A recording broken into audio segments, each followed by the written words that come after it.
إلى حضرة النبي المصطفى رسول الله صلى الله عليه وآله وصحبه وسلم، وإلى كافة الأنبياء والمرسلين والملائكة المقربين، وإلى آله الطيبين الطاهرين وأصحابه الأكرمين والتابعين وتابعيهم، وإلى جميع أولياء الله الصالحين والشهداء والعلماء والفقهاء والمحدثين، وإلى سائر مشايخنا ومشايخ مشايخنا وأهل أسانيدنا وسلسلاتنا، وإلى أرواح أموات المسلمين وإخواننا الحاضرين والغائبين، وخصوصا إلى روح الإمام الحبيب سليم الحضرمي، وإلى روح الإمام زغنوجي. شيء لله لهم الفاتحة. الحمد لله رب العالمين الرحمن الرحيم مالك يوم الدين إياك نعبد وإياك نستعين اهدنا الصراط المستقيم صراط الذين أنعمت عليهم غير المغضوب عليهم ولا الضالين. مرحبا بوصية رسول الله صلى الله عليه وآله وسلم. Pertama sekali kita nak ijazahkan siapa yang hadir malam ini untuk esok hari selepas salam, especially muslimin. Kalau muslimat yang ada kesempatan solat di masjid tapi biasanya tak ada kesempatan, selepas salam Assalamualaikum warahmatullahi, Assalamualaikum warahmatullahi, kaki jangan dirongkaikan. Macam mana itu duduk tawarruk ataupun duduk tahiyat akhir? Apakah dengan jalan duduk tawarruk, macam kaki kanan didirikan, kaki kiri di bawah, ataupun duduk iftirash, apapun cara duduk jangan dirongkaikan. Sehingga entum khatam Al-Fatihah 7 kali, Al-Ikhlas 7 kali, Al-Falaq 7 kali, An-Nas 7 kali. Barulah entum leraikan kaki entum. Ini adalah hadis Nabi SAW, di mana baginda SAW menyebut mafhumnya, siapa yang buat demikian maka ia adalah pendinding baginya untuk 1 minggu, iaitu untuk Jumaat ini ke Jumaat akan datang, dan insya-Allah dia tidak akan buat dosa besar, insya-Allah. Kenapa jadi pendinding? Sebab dia baca 7 kali pada setiap bacaan tadi. Al-Fatihah 7 kali, Al-Ikhlas 7 kali, Al-Falaq 7 kali, An-Nas 7 kali. Seolah-olah dia sudah wakilkan setiap 4 bacaan itu pada setiap hari, dia titipkan. Maka kerana itu amalan ini mudah dan sebenarnya tidak perlu bersanad, sebab ini hadis Nabi, tapi biar lebih lagi barakah, maka entum sebut qabilnal ijazah ana ajastukum. Kalau muslimat biasanya tak sempat, tapi kalau ditakdirkan entum, tidak mengapa muslimat kalau ikut solat Jumaat dengan orang lelaki. Apakah nanti akan solat zuhur lagi? Jawabnya tidak perlu, sebab solat Jumaat menggantikan solat zuhur. Jadi balik ke hostel, tidak perlu lagi untuk solat zuhur. Kalau nak sembahyang sunat ba'diyah Jumaat, sebab tadi sudah solat Jumaat, kecuali kalau tidak Jumaat jadi zuhur. Taib, usahakan. Kerana itu muslimin, usahakan kalau boleh muslimin entum jangan duduk dekat tangga. Kadang-kadang kan tangga lambat macam mana pun, entum jangan duduk di tangga, cari tempat tepi-tepi. Sebab kalau entum duduk di tengah-tengah tangga, entum tak akan dapat amal sunnah ni. Dah orang pakai balik semua, entum duduk tang tu seorang, orang lain semua dah pi, masing-masing orang bagi duit RM1 seorang, RM1 seorang, sebab dia ingat entum minta derma. Demikian. Kalau ditakdirkan kita berjumpa lagi insya-Allah, mudah-mudahan minggu hadapan Ustaz akan ijazahkan satu ijazah untuk penawar racun, tapi ini diamalkan sebelum Jumaat. Tapi nak amal ni berat, sebab dia 3 hari 3 Jumaat berturut-turut mesti duduk di satu tempat. Payah. Kadang-kadang 2 Jumaat boleh, ini pengalaman Ustaz lah, 2 Jumaat boleh, tapi masuk Jumaat yang ketiga kita dah lari tempat lain, sebab dah ada Tuan Haji duduk depan tu. Takkan entum nak tolong angkat buat tempat lain, sila entum duduk tangan ni. Tak, insya-Allah. Itu tidak berjanji, tapi kalau ingat minggu depan biiznillah. Bismillahirrahmanirrahim. Malam ini kita sambung makruh-makruh ketika mandi wajib. InsyaAllah malam ni Ana bersama dengan entum sampai pukul 10 insyaAllah. Sebab malam ni tak ada live di IKIM rakaman. Siapa nak dengar Ustaz speaking London, malam ni entum dengar. Malam ni Ustaz banyak cakap Sarawak dalam Radio Hakim. Sebab itu rakaman di Kuching. Betul ke? Makruh-makruh ketika mandi wajib. Betul ya? Bismillahirrahmanirrahim. Qala al-muallif rahimahullah wa nafa'ana bihi wa bi'ulumihi fid darain amin ila an qala. Ini tambahan sahaja. Ini tambahan. Setiap kali antum melihat tambahan, itu bukan tulisan asal Syekh Salim Al-Hadrami. Kenapa Ustaz letak tambahan? Supaya jangan orang terkeliru ini apakah daripada pengarang asal ataupun tidak. Ustaz nak ajar entom supaya amanah. Apa yang tidak diletak oleh pengarang, jangan letak itu daripada pengarang. Ini daripada entom tambahan. Sebab itu sangat penting di hadapan manhaj menulis kita. Muka surat 4 ni manhaj penulisan. Setiap kali tambahan dalam teks merujuk kepada tambahan tajuk yang tidak ada dalam kitab Safinatun Najah yang asal. Supaya orang tahu ini amanah. Kata Imam Jalaluddin As-Sayuti, jangan kamu merasa risau dengan banyaknya footnote. Memang footnote itu bermakna kita ambil daripada orang lain. Memang kita bukan ada ilmu. Kita tidak lebih daripada mengumpul al-jam'u, menyusun at-tartibu, itu sahaja. Kita bukan ada apa-apa benda yang baru dah. Kerana itu jangan entom risau. Banyak footnote Syekh ni ambil banyak daripada kitab lah. Mana yang dia sendiri memang kita tak ada ilmu. Sebab itu kita nisbahkan diri kita al-faqir. Faqir maksudnya orang tak ada apa. Faqidu syai' la yu'ti. Orang yang tak ada apa-apa tak boleh bagi. Tinggal lagi ni banyak Syekh, apa-apa macam ni, bukan tak ada apa-apa ni, apa-apa dalam ni, macam-macam ada. Itu bahasa tawaduk supaya kita jangan sombong. Khair, makruh ketika mandi wajib. Dalam istilah fiqh makruh ini ma kuriha alaih. Kalau boleh antum depan sikit. Kalau depan sikit. Masuk sikit lagi. Tambah. Muslimat kalau boleh di depan satu lagi step. Sian tengok antum. Dia ada sejarah kenapa kita lari dekat sini. Ada sejarah dia. Hakim, Abang Hakim antum boleh syarah ni. Kenapa kita lari dekat sini. Abang Haris antum tahu semua ni. Abang Ismet semua. Kalau tidak, biasanya kita akan duduk di annex 101, 102 Zaprol lah. Soalnya ada kipas, Masya Allah luas. Tapi begitulah ya. Jalan menuju ke syurga bukan senang. Makruh ini makuriha alaih, apa yang tidak disukai oleh Allah, walaupun tidak berdosa, tetapi kita tidak mahu. Orang ahlu sufi ni, orang sufi, dia bukan hanya meninggalkan yang haram. Makruh itu bagi mereka haram, malah sunat itu bagi mereka wajib. Sebab itu mereka suka bersusah-susah. Sebab kaedah dalam mazhab kita Syafi'i, ma akthara fi'lan akthara fadlan. Sudah nak hafaz setiap kali kaedah yang Ustaz bagi entom ni kan. Kenapa mereka nak jual talapi? Orang sufi, kalau hadis menyebut tentang taksir solat itu, mereka lebih suka tamam. Sebab apa? Sebab makin banyak buat, makin banyak pahala. Bukan tak mahu terima hadiah daripada Allah, tapi mereka nak banyak buat. Tapi kita belum sampai tahap tu lah.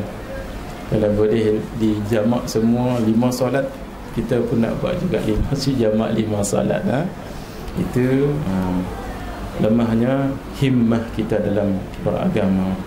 Makruh ketika mandi wajib. Makruh dalam mandi wajib adalah sama dengan makruh ketika berwudu. Nanti lihat kembali.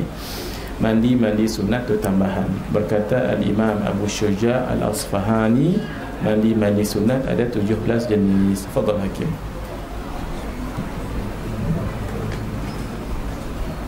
Yang pertama, mandi untuk sembahyang Jumaat.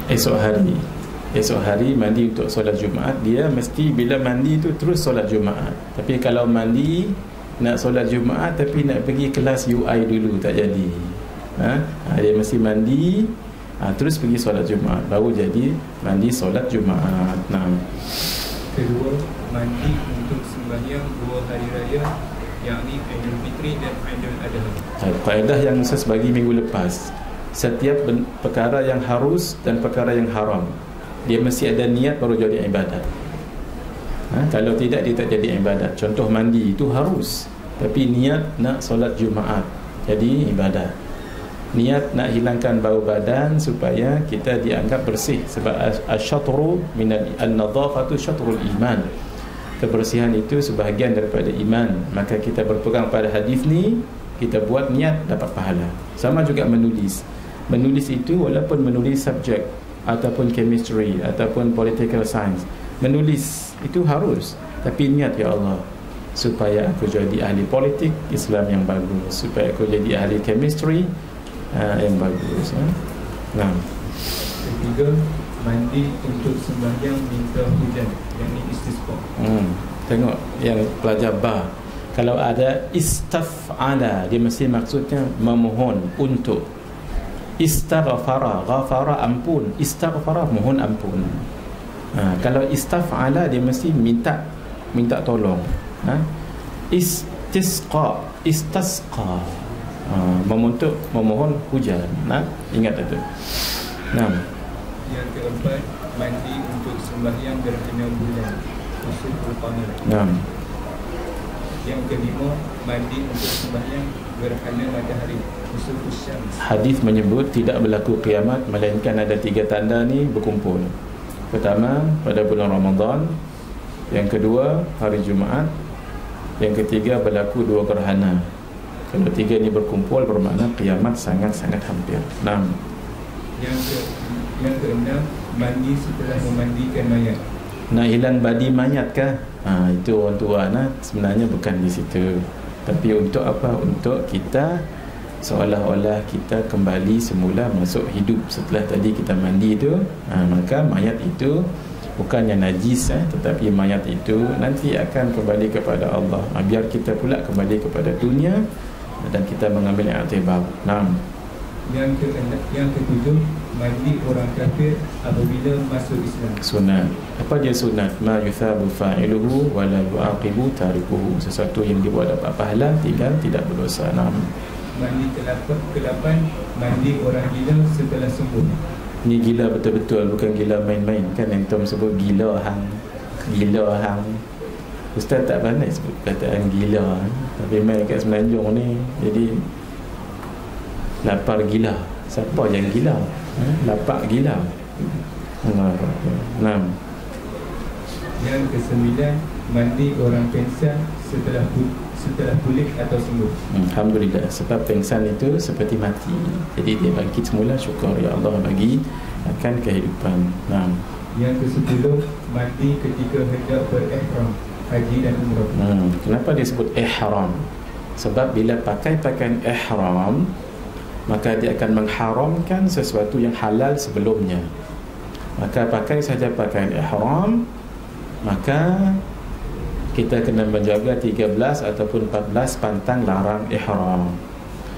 Takbiratul ihram, takbir sahaja haram. Apa dia haram? Haram yang halal sebelumnya. Minum halal, tapi takbir boleh tak minum? Haram. Bercakap halal, takbir haram. Itu maksudnya yang mengharamkan. Yang ke-11, mandi ketika hendak masuk Makkah. Allah Akbar. Sebab Makkah itu suci lah. Dululah Makkah ini jangan cabul mulut kata orang. Jadi terus. Dulu kata guru kami Syekh Mahmud Al-Amboni, orang Ambon, duduk lama di Makkah. Dulu payah nak dengar anjing menyalak. Anjing menyalak payah. Sebab anjing menyalak, apa maksud dia dalam hadis? Kalau anjing menyalak mesti ada, dia tengok jin, dia tengok syaitan. Tapi kalau ayam berkokok, itu maksud dia tengok malaikat. Sebab itu bila ayam berkokok, doa Allahumma inna nas'aluka ridhaka wal jannah. Kalau anjing menyalak, na'udzubillah min adabika wa min adabin nar wa min syaitan jin iblis. Boleh minta. Kata maskil ayam jantan, ada hadis nanti bulan Rajab kalau ditakdirkan Allah, dan sampai ini bulan apa? Bulan Jamadil Akhir nanti bulan Rajab kita akan riwayatkan hadis ayam berkokok. Sebab itu ayam sebenarnya pagi-pagi ayam jantan, betina tidak, mohon maaf muslimat. Sampai kepada ayam tu ada kehebatan. Sebab orang lelaki ar-rijalu qawwamuna 'ala an-nisa. Sebab itu qawwamah tu ada pada lelaki, tapi ada tafsiran dia lah. Sama juga ayam jantan. Kalau ayam jantan dia berkokok, sebenarnya dia bukan berkokok, dia nak sebut subuhun quddus dalam hadis, tapi laju sangat, subuhun quddus, subuhun quddus. Gitu. Sungguh-sungguh ini Syekh Fahmi Zamzam yang tafsirkan demikian. Dia sebut subuhun quddus sebab lidah dia pendek. Jadi kita lidah Melayu subuhun quddus. Lagu banyak panjang pun tak apa, selalu pun tak apa, tapi ayam kena pendek sebelum gitu. Khair. Yang kedua, mandi ketika hendak wukuf di Arafah. Al-Hajjul Arafah. Al-Hajju Al-Arafah. Orang yang tak boleh Arafah tidak boleh haji. Maksudnya dia kena qada lagi tahun hadapan. Masuk bila?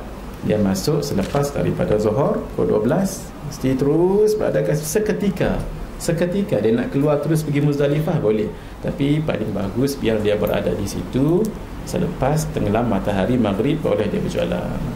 Di situlah minta doa macam-macam, menangis dan sebagainya. Ini pengalaman Nana. Kalau antum nak ikut bagus, usahakan. Ini pesan daripada Tuan Guru Baba Saleh Syed Kedah. Usahakan pada Yaumul Arafah tu, waktu asar, usahakan antum untuk solat berjamaah asar. Sebab apa? Waktu itu kita 5 jam awal daripada mereka, 5 jam awal. Jadi bila kita di sini sudah asar, di sana baru masuk nak Zuhur, lebih kurang sebab 5 jam. Apa yang anda buat? Kita dekat sini, dekat sana masuk Zuhur, dekat sini bermakna pukul berapa? Pukul 5, katalah pukul 1 lah, ambil mudah-mudah. Masuk Zuhur sana pukul 1, bermakna bermula waktu wukuf. Kita kat sini pukul berapa? Pukul 5. Ana akan pastikan Ana tak keluar rumah waktu tu. Ana akan buka Astro, bukan tengok cerita tak, Ana akan buka live. Dia ada rancangan 111 ART, dia live. Dulu tak ada lah, ni dah 2 tahun Ana buat, 3 tahun Masya Allah. Kita tengok suasana, ya Allah. Kita pun sama-sama, jangan matikan handphone, jangan matikan. Televisyen lain jangan buka, memang satu ya, televisyen kat rumah, radio, internet, semua putuskan hubungan. Jangan ada yang kacau. Sebab tu Ana tak jawab reply message kalau waktu tu. Sampai bila? Sampai maghrib nanti. Kat sana maghrib nampak kat situ, tapi lebih kurang tempat kita kau 12 malam. Jangan yang lain. Apa yang tuan buat? Istighfar, salawat, baca Quran, apa semua di rumah. Jangan keluar rumah. Supaya kita nak sama-sama waktu seperti mana mereka wukuf, kita juga buat amal ibadah. Supaya kita nak ambil keberkatan waktu. Tapi antum harus ingat, yang katanya puasa Arafah tu, apakah kita ikut Saudi ataupun ikut kita? Jawabnya, pendapat paling tahqiq, hendaklah kita ikut kita. Sebab kita berpuasa kerana hari Arafah, bukan kerana orang berada di Arafah. Ingat konsepnya. Kita berpuasa sunat Yaumul Arafah kerana hari, bukan kerana tempat. Sebab itulah hari tidak sama, waktu tu tidak sama. Hari samalah, waktu tu tak sama. Kalaulah kata puasa tu kena ikut Saudi, sembahyang lebih lagi lah kena ikut Saudi. Sembahyang lebih lagi daripada puasa, lebih besar.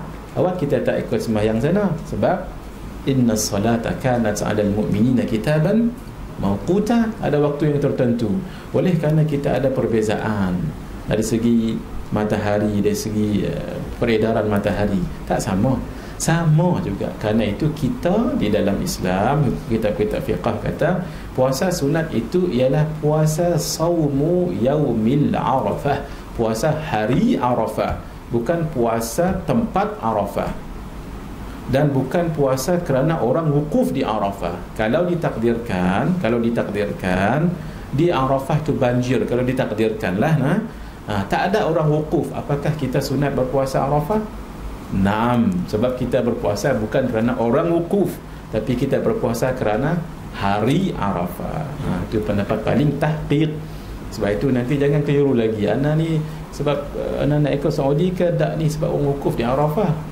Sebab apa? Ada orang puasa 2 kali. Ihtiyatan. Mana boleh? Sebab dia sudah puasa Arafah, maka hari yang ke-10 tidak boleh lagi. Raya bagi dia. Kita berpuasa sebab apa? Sebab kerana hari dekat Malaysia ini tidak sama dengan di sana, dan kita puasa kerana hari, bukan kerana wukuf. Ke-13, mandi ketika hendak mabit, iaitu bermalam di Muzdalifah. Muzdalifah ni dia mesti berada tengah malam. Walaupun tadi kita keluar daripada, antum nampak, cuba bayang-bayang sajalah, kita keluar daripada bumi Arafah waktu maghrib, jalan nak balik Isyak, maka terbatal, kita kena bayar dam. Sebab kena berada dekat bumi Muzdalifah mesti berada lepas tengah malam. Lepas tengah malam mesti masuk itu saat pukul 12. Pukul 12 1 minit terus keluar balik, tak apa. Tapi tak pernah orang buat dalam dunia. Masuk keluar terus tak, dia kena cari batu dulu. Jadi pada di situ biasanya sampai 1 jam, tambah sesak apa semua. Ana cakap saja ni, tapi ana tak buat haji lagi. Ini yang kita pelajari dan ana tengok dalam video apa semua. Barulah nanti kutip, barulah sampai pergi dekat Mina nanti untuk melontar di Jamratul Aqabah.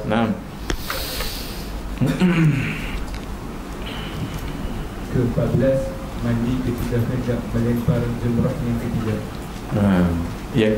Semula jumrah yang ke-14, mandi ketika hendak melempar jumrah yang tiga. Yang tiga, bukan yang ketiga. Dia ada beza.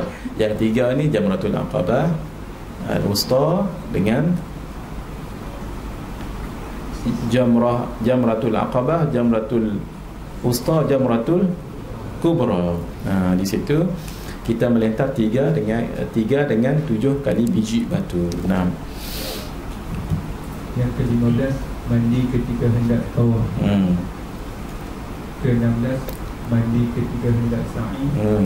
Dan ke-17, mandi ketika hendak masuk kota Madinah. Kalau kita berada di situ dah, tapi biasa tak ada. Lepas tawaf dia terus sa'i, tak ada nak pergi cari ayat. Sebab apa? Sebab manusia ramai, ya Allah. Sebab itulah kita nak sering terbayang, bila Nabi nak kenal kita, ramai-ramai lagu ni dah. Orang tak kenal kita, tapi seronok. Orang tak kenal kita seronok. Tapi ya Allah, lagu mana? Kalau kita banyak salawat, Nabi tahu, ni orang banyak salawat, ni yang banyak salawat. Banyak salawat pada Nabi SAW. Syarat sah wudu, berkata Syekh Salim bin Sumair Al-Hadrami Al-Syafi'i. Syarat-syarat, fadal hakim. Syarat sah wudu ada 10 perkara. Ada syarat ni barulah sah wudu. Kalau tak sah. Hafal. Syarat sah solat ada 5. Hafal. Kalau antum hafal benda ni, dia jadi ilmu antum. Apa pun soalan ramai orang tanya, boleh antum jawab, insya-Allah. Pertama, Islam. Sebab itu kalau orang Cina ambil wudu tidak sah. Kedua, memayyiz. Dia tahu membeza mana baik mana buruk. Umpama kalau dibubuh najis dengan dibubuh pisang, dia pun ambil pisang, bagus memayyiz ni, tapi dia colek najis.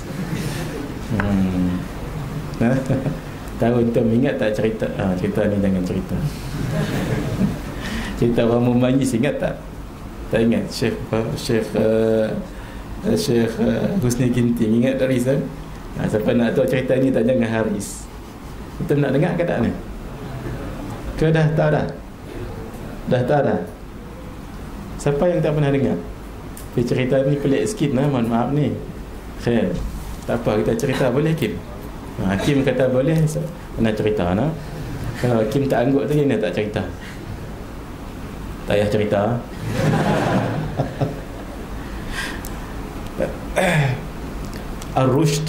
Ar-rushd ni, apabila orang tu sudah balik, sudah memayyiz, maka dia panggil rushd. Ana malu nak cerita depan muslimat. Tutup tabir. Syarifah pernah dengar cerita ni? Belum? Belum kelak padah dengan Tok Datuk pula. Ada orang itu dia nak tahu dia ni rushd mumayyiz ataupun tidak, maka dia uji. Kalau kamu dibagi duit tak,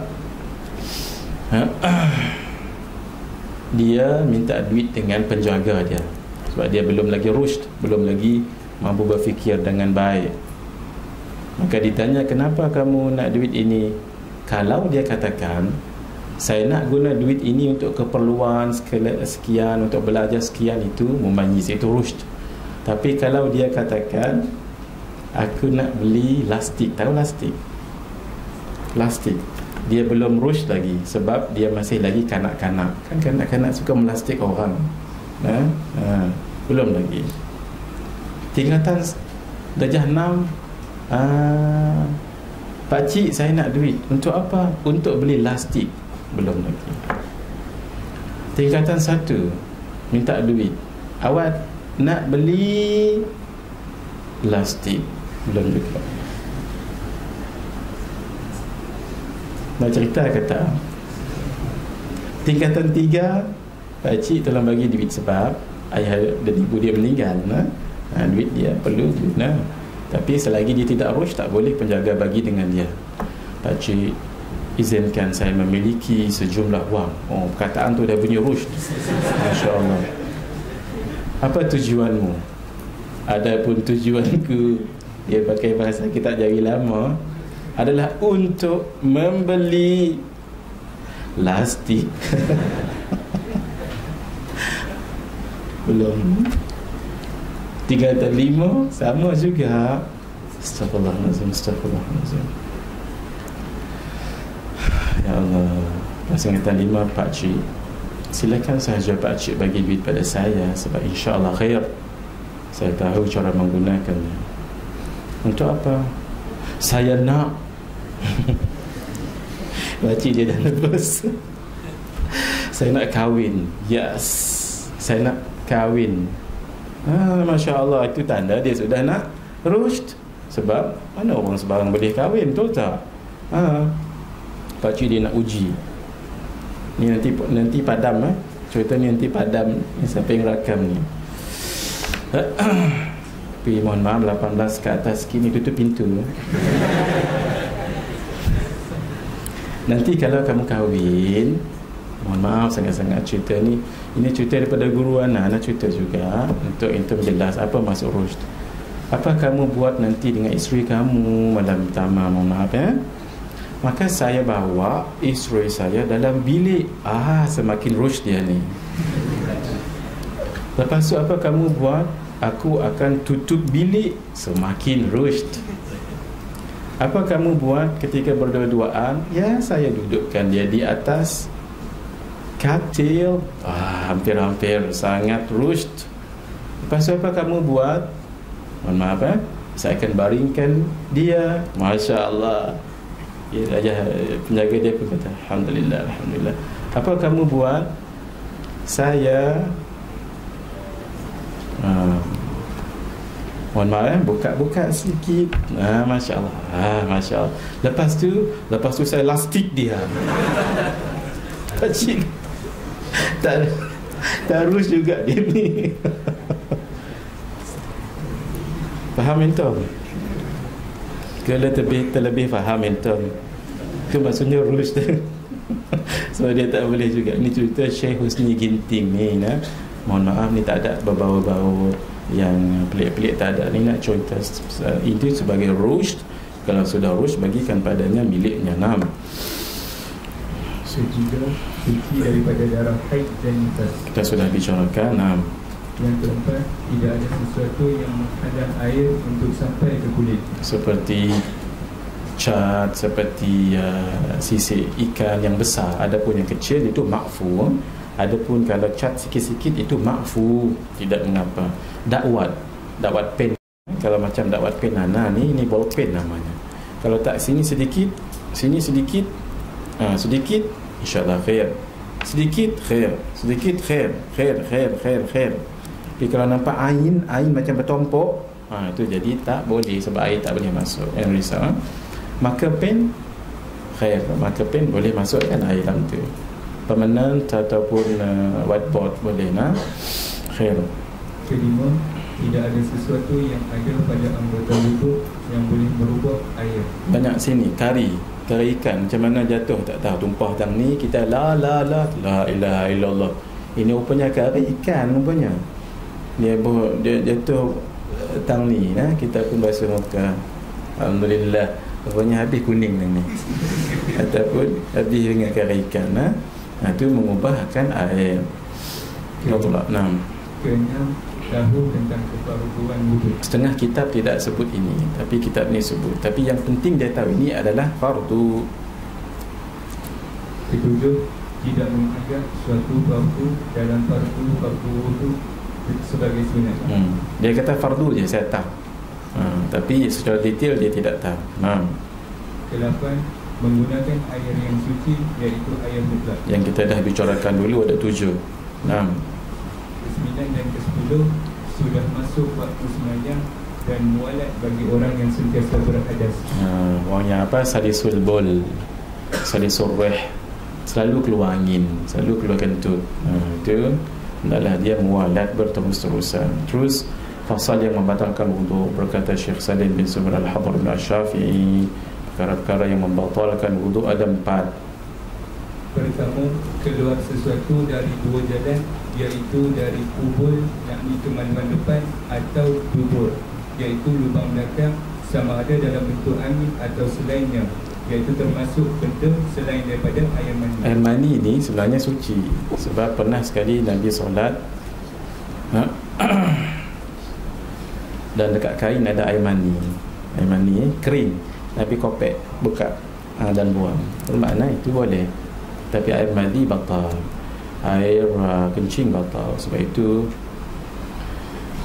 muslimin jaga-jaga sikit kadang-kadang. Sebab itu kita jangan, syahwat itu mesti dikontrol. Sebab kadang-kadang bila kita solat, siapa yang selalu tengok gambar pelik-pelik ni, dia akan terkeluar sikit kat ujung maka dia lekat dekat kain. Bila dekat kain, bila dia kering warna putih benda tu. Bila kita tengok ada tanda tu, bermakna batal solat kita, sebab pakaian tidak bersih. Satu. Yang kedua, bila kencing berdaham, kan dalam kitab Bidayatul Hidayah Hajar tu mohon maaf yang agak 20 ke atas ni, yang itu lurutkan dengan jari ni, lurutkan. Waktu kita buat macam tu kalau perempuan tekankan sikit, bagaimana cara tu terpulang lah. Sebab itu adalah cara untuk supaya ia lawas. Kan yang kecing tak lawas ni, itu cara dia. Sebab apa? Sebab kadang-kadang kalau tidak benda tu lekat sikit di ujung, Allah, dia pun dia keluar. Waktu rukuk kan kita tarik semua, Allah, apa rasa basah. Sebab itu berdahap. Kedua, hilang akal disebabkan tidur atau lainnya, kecuali tidur bagi orang yang duduk dalam keadaan tamkin atau punggung tetap di bumi, macam entum duduk ni lah. Ni duduk dekat tempat duduk entum, dia duduk macam ni. Kalau terbuka macam ni, walaupun tidur sekejap, tidur baring macam ni, walaupun seminit je entum tidur, tetap juga batal, sebab tidak tahu. Siapa tahu yang tu terbuka. Satu kata Tuan Guru Tuan Guru Datuk Haruddin, dia kata bila atas terbuka, bawah tertutup. Bila di atas tertutup, bawah terbuka. Memang betul. La ni tengah tahap ni. La sebab kita sedar, betul tak? Siapa berani bab, siapa berani? Tak. Tapi bila ni dah tutup, macam-macam kita dengar bunyi. Terutama lelaki lah. Perempuan jangan malu perempuan. Orang lelaki ni main-main pun ada. Khair. Ketiga, bersentuh kulit antara lelaki dan perempuan yang kedua-dua sudah dewasa. Tengok pertama sekali lelaki dengan perempuan. Yang kedua-dua sudah dewasa. Kecil tak. Kemudian dan ajnabi. Ajnabi boleh kahwin atau bukan mahram, yang tidak berlapis. Yang tidak berlapis ada 4 syarat. Kalau kurang daripada 1 syarat sah wudu. Pertama mesti lelaki dengan perempuan. Yang kedua dah dewasa. Yang ketiga ajnabi, adik-beradik tak apa, adik-beradik sentuh tak batal wuduk. Ataupun pak dengan anak saudara tak apa, datuk dengan cucu tak apa. Dan tidak berlapis. Kalau berlapis tersentuh tidak mengapa. Itu syarat tu didetailkan lagi. Tadi Ana pelik betul dalam internet ni. Tadi terbaca satu blog. InsyaAllah buku terbaru Ustaz tentang cerita-cerita orang-orang saleh, insyaAllah. Tadi baca sendiri pun rasa seronok. Imam Syafi'i dengan kehebatan beliau, Masya Allah. Tapi nanti kita cerita. Tapi tadi baca internet, dia kata ada 4 orang gadis, Masya Allah, berjalan dan hanya 1 payung sahaja yang ada. 4 orang gadis, hanya ada 1 payung. Yang pelik, kenapa semua tak basah? Ana pun fikir, rupa-rupanya sebab hari tak hujan. Astagfirullahaladzim. Ana berserius sangat cuba fikir, hari tak hujan rupanya. Astagfirullahaladzim. Pelik betul begini. Tapi yang ada permasalahan agama memang cantik. InsyaAllah minggu depan kita cerita tentang Imam Syafi'i. Ya salam. Ada sembahyang atas angin, sembahyang di bawah bumi, sembahyang atas. Ya salam. Rupanya perbahasan itu ada dalam perbahasan fiqah dan kisah-kisah ulama. Dan bukan main-main, memang cerita betul. 6. Keempat, menyentuh kubur, iaitu kemaluan manusia atau kawasan kuburnya dengan telapak tangan atau perut jari. Ingat entum ni tapak tangan yang kita cerita itu. Menyentuh sini sah tak? Sah. Sini sahaja. Itu pun macam mana nak tahu perut jarinya? Ambil air, cap. Itulah dia. Khair yang terakhir. Kita baca banyak ini ta'lim dan muta'allim. Kalau sempat kita baca, kalau tidak kita bersoal jawab panjang malam ni insyaAllah. Setengah jam untuk entum soal jawab. Fasal yang haram dilakukan bagi orang yang berhadas kecil dan berhadas besar. Perkara yang haram dilakukan jika terbatal wuduk.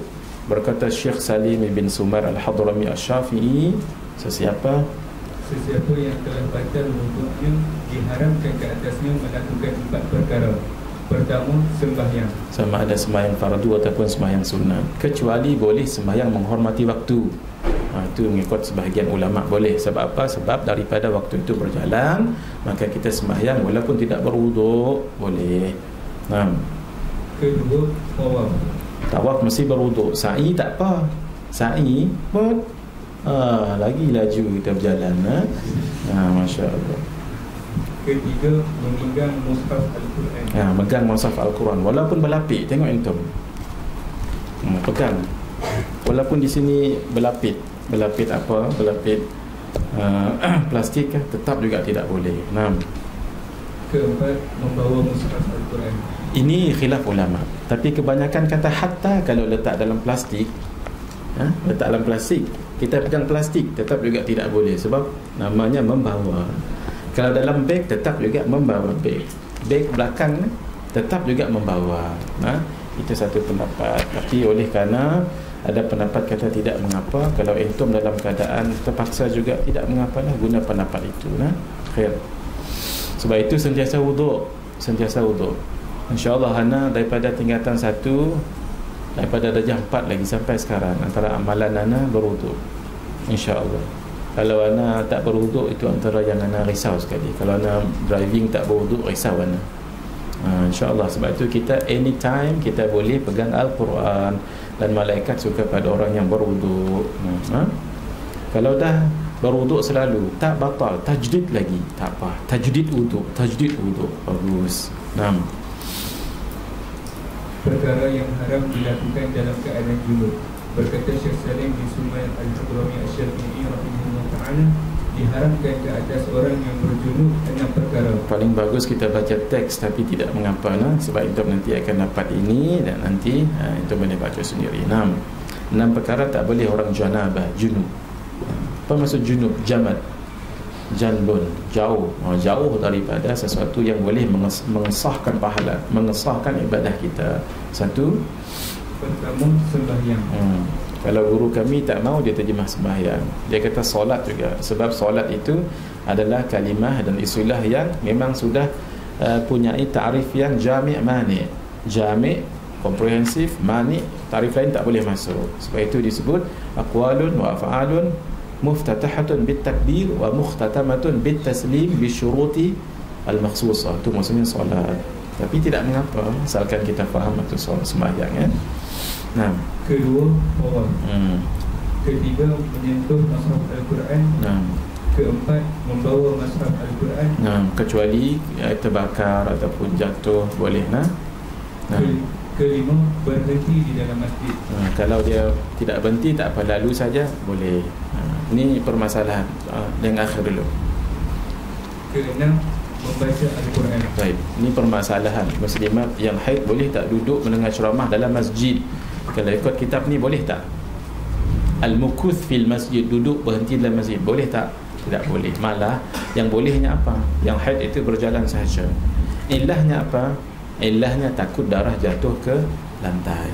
Tetapi sekarang orang bahaskan semula, ya ustaz, kami dah ada alat, bukan saja kecil, lebar dan macam-macam. Mana malu mana? Tolong siapa yang ada ayahnya ataupun saudaranya yang kerja TV ataupun iklan, kenapa harus yang itu keluar dalam TV? Malu kita. Dan terbang-terbang benda tu. Dia nak tunjuk dia lebar, ya Allah. Astagfirullah, kita tak tengok tertengok.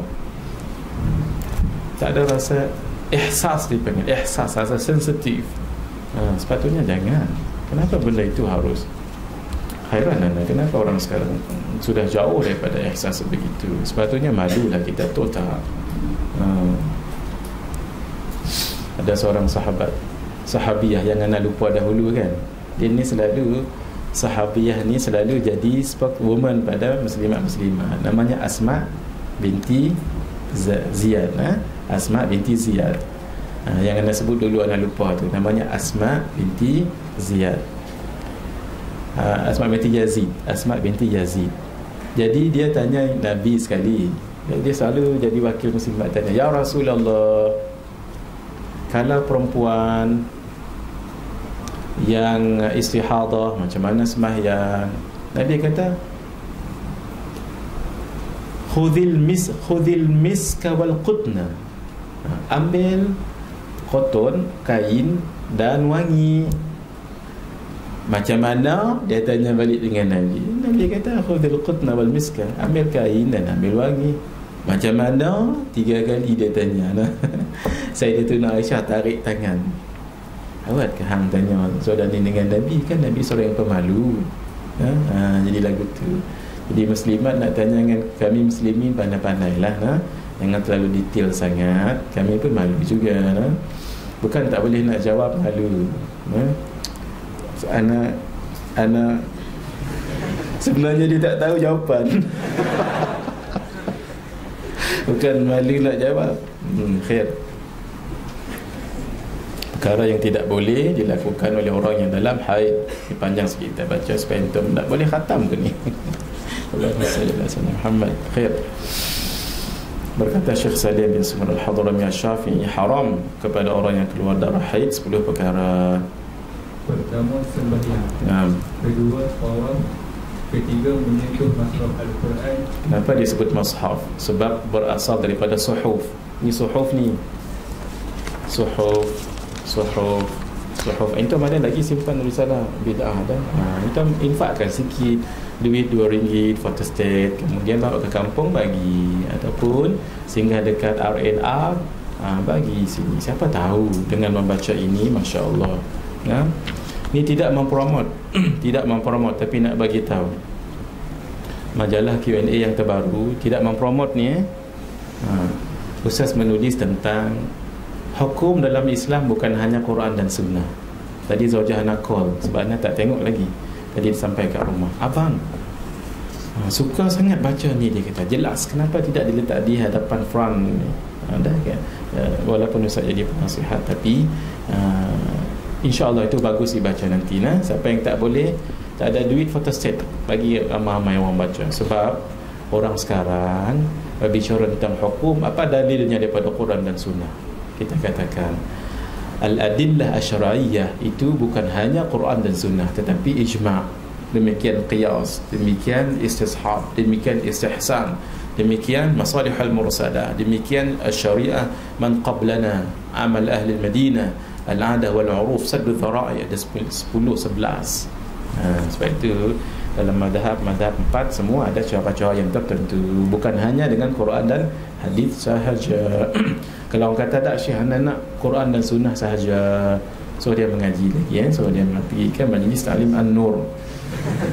Fadal. Keempat, membawa masalah Al-Quran. Kelima, berhenti di dalam masjid. Lalu tak apa. Keenam, membaca Al-Quran. Baik, ini muslimat. Macam mana yang Darul Quran, yang kena tes, mesti kena baca. Pakai satu qaul dalam madhab Syafi'i boleh, tapi niat zikrullah boleh. Kalau dah memang ustaz daripada DQ dah sampai, itulah masa entom. Kalau entom tak baca nanti terlepas, pakai qaul yang mengatakan boleh, tapi qaul yang mu'tamad tidak boleh. Sebab apa?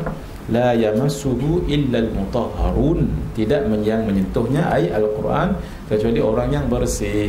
Menyentuh saja tidak boleh, macam mana membaca? Tapi tidak mengapa kalau entom pakai pendapat yang membolehkan, tetapi ingat itu ada qaul dalam mazhab kita Syafi'i membolehkan dengan niat zikrullah. Tidak niat zikrullah haram.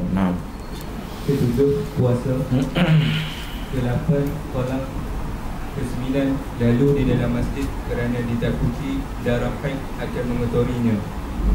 Ke-10, beristinta di antara pusat dan lutut isteri. Ni lelaki dengan isteri suami je ni, bukan satu roommate. Tak boleh istimta dengan boleh tak nak istimta dengan kawan Nana? Geli dengar soalan. Sebelum nak jawab kita dah geli dah. Kerana itu usahakan jangan tidur muslimin sama-sama muslimin satu selimut, jangan. Muslimat walaupun entom takut dengan hantu, jangan. Sebab apa? Sebab bahaya. Kalau dah terbuka sama-sama, syaitan akan kacau. Pegang sikit akhirnya jadi lain. Sebab yang membolehkan tayammum, entom ni sekarang tak ada air kan? Berkata Syekh Salim bin Sumar Al-Hadhari Imam Syafi'i, sebab-sebab boleh tayammum 3 perkara. Pertama, tidak ada air. Tengok ta'liq di bawah. Tidak ada air dalam 2 keadaan. Tidak ada air di kawasannya atau di kawasan sekitarnya setelah mencarinya. Entom tak cari lagi dah, pap dekat padang tu bertayamum, tak boleh. Dia mesti cari dahulu. Kalau tak jumpa dekat mahalah entom, dekat IRKHS. Terkejut Ustaz malam tu 3 malam lepas. Ya Allah, mujur anak tak pakai tuala. Memang anak tak pakai tuala lah, bawa tuala, tak pakai tuala gitu. Ya Allah, Astagfirullah. Mereka bertuala lah. Siang tengok dan kesian tengok kami. Sebab apa? Air yang entom pakai itu sebenarnya boleh ditakung malam esok untuk kami, tapi entom sudah hantam semua sekali. Kami pula lari ke blok C, blok D. Khair, insyaAllah sama-sama hantam, tak apa. Tak apa, tu boleh ketika itu boleh cari air. Kedua, sakit. Ketiga, air diperlukan untuk menghilangkan haus binatang yang dimuliakan. Tengok entom taklid yang 149 ni penting. Cuba baca Kim. Apa dia binatang yang dimuliakan tu? Iaitu binatang yang haram dibunuh. Baik. Termasuk dalam kategori air diperlukan untuk menghilangkan haus adalah apabila air itu diperlukan untuk dijual atau memasak atau membayar hutang atau membasuh sesuatu yang terkena najis. Masya Allah. Khair. Dalam ta'liq yang lain nanti kita lihat ada satu dekat sini nanti tentang orang yang tidak solat, maka dia tergolong dalam binatang yang tidak dimuliakan. Kerana lupa letak kat sini. Dulu ada syarah ni. Apa kita lihat nanti lah. Teruskan lagi. Kumpulan binatang. Aywah. Ni dia. 6. Kumpulan binatang atau makhluk yang tidak mulia. Allah. Ana bila baca ni takut ana. Cuba kita melihat. Berkata Syekh Salim bin Sumair Al-Hadrami Asy-Syafi'i rahimahullah ta'ala, termasuk binatang atau makhluk yang tidak mulia ada 6 golongan. Aywah. Apa dia? Pertama, orang yang meninggalkan sembahyang. Ya salam. Ya salam. Ghairul muhtarami sittatun tarikus salah. Aywah. Tengok ta'liq dia 151. Baca Kim. Iaitu sembahyang wajib. Yang sunat memang tidak mengapa, yang wajib. Orang itu dianggap sebagai binatang yang tidak mulia, makhluk yang tidak mulia. Ya Allah, khair. Kedua, orang yang berzina yang sudah berkahwin. Dah ada isteri, kenapa zina kau online lagi? Ketiga, orang yang murtad. Keempat, kafir harbi. Kelima, Sami Belu tak boleh entah nak ni dia. Sami Belu tak boleh. Siapa yang meninggal pagi tadi? Karpal Singh Kapral Singh. kelima, anjing gila iaitu liar. Yang keenam, babi. Baik. Yang terakhir kita habiskan sebelum rukun tayamum, kita habiskan syarat sah tayamum. Berkata Syekh Salim bin Sumair Al-Hadrami Asy-Syafi'i rahimahullah, syarat sah tayamum ada 10 perkara. Syarat sah tayamum ada 10 perkara. Pertama, hendaklah menggunakan debu tanah. Masih solid debu tanah. Kalau debu pasir tak boleh, kalau tepung tak boleh. Kedua, hendaklah debu tanah itu suci, tidak bercampur dengan tai, anjing dan sebagainya. Ketiga, hendaklah debu tanah tersebut bukan musta'mal. Musta'mal apa yang telah digunakan untuk benda yang wajib. Keempat, hendaklah debu tersebut tidak bercampur dengan tepung atau lainnya. Bila masa tepung mai tang tu, kita benda tak nak ni cerita tentang tengok la yukhalitahu daqiqun. Daqiq tu maksudnya Kelima, hendaklah orang yang bertayamum berniat menggunakan debu tersebut dengan tujuan bertayamum. Bukan tujuan untuk komando, bukan kan komando. So itu nama itu tayammum listibahatis salah, untuk membolehkan aku solat, bukan untuk menakutkan orang. Keenam, hendaklah menyapu muka dan kedua tangannya dengan 2 kali tepuk. 2 kali tepuk ya. Faham? Itu 2 kali. Ketujuh, hendaklah menghilangkan najis terlebih dahulu. Kalau ada najis kat muka, kat tangan, buang dulu. Kelapan, hendaklah berijtihad dahulu untuk mencari kiblat. Kalau boleh. Kesembilan, hendaklah dilakukan tayamum setelah masuk waktu sembahyang fardu. Masuk waktu fardu dulu baru boleh. Kemudian nak fardu lagi, tayamum lagi. Tapi yang tayamum untuk fardu itu boleh digunakan untuk beberapa solat sunat. Ke-10, hendaklah bertayamum pada setiap kali sembahyang fardu. Apa dia solat fardu? Solat fardu yang 5 itu termasuk juga solat qada. Sebab itu diperbahaskan dalam mazhab kita Syafi'i, orang yang qada bolehkah dia sembahyang sunat? Sebab itu di pondok-pondok tok guru tak bagi sembahyang tarawih. Ada dua jamaah. Satu solat tarawih, satu solat qada. Sebab itu pendapat paling kuat dalam mazhab kita. Mazhab kita paling kuat sembahyang qada itu mesti ditunaikan, sebab dia sebagai satu yang hutang. Fadainullahi ahaqqu ayyuqda. Hutang kepada Allah lebih layak untuk diqadakan. Satu. Yang kedua, kenapa sembahyang sunat walhal sembahyang fardu pahalanya besar? Satu solat fardu mengalahkan 70 solat sunat. Kenapa nak sembahyang sunat? 2. Yang ketiga, cara nak qada, cara qada. Contoh, hari ni hari apa ni? Hari Khamis. Baik. Entum tidak solat hari Isnin, tidak solat subuh dengan tidak solat lohor. 2. Cuba ingat, Hari Selasa tidak solat asar dengan tidak solat maghrib. Cuba ingat, Taib. Hari Rabu tidak solat subuh. Hari Khamis full. Hari Jumaat full. Ini hari Khamis kan? Hari Khamis. Taib. Apa tadi? Kembali balik hari Isnin tadi apa? Tak solat subuh dengan Zuhur. Hari Selasa asar dengan kuat ingatan entom. Hari Rabu subuh, kuat ingatan entom ni. Hari Rabu kan full semua. Sekarang ni sembahyang isyak ada lagi kita ni? Dah. Nanti kita solat isyak. Taib. Sembahyang apa diqada dulu? Sembahyang ni orang ramai silap. Dia akan qada sembahyang isyak sebab dia guna kaedah isyak. Subuh. Bukan lagu tu. Qada mesti ikut hari, bukan ikut waktu. Kerana itu nanti bila dah solat isyak, qada hari yang dulu ni, sebab kita hutang dengan dia. Dan solat apa yang mula-mula kita hutang? Subuh, sebab kita berhutang dia waktu yang pertama sekali, maka qada subuh. Habis solat subuh nanti, qada subuh nanti ada lagi kekuatan nak qada apa lagi lepas tu? Walaupun waktu Rabu tadi kita subuh kan tertinggal.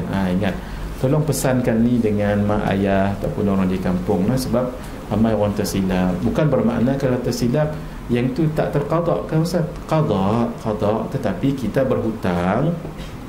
Siapa dulu kita hutang, dia dahulu kita bayar. Kaedah dia begitu. Apa dulu kita dapat, kita pergi, itu dulu. Contohnya masuk dalam masjid.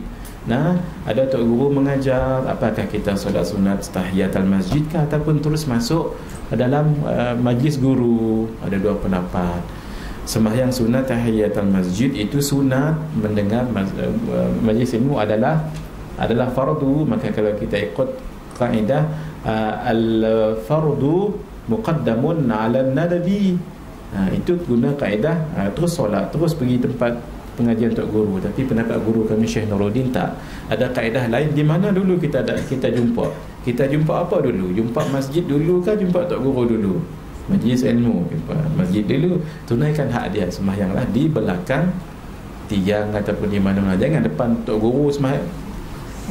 Tu yang tok guru ya, jadi terasa hati. Hadza wabillahi taufiq.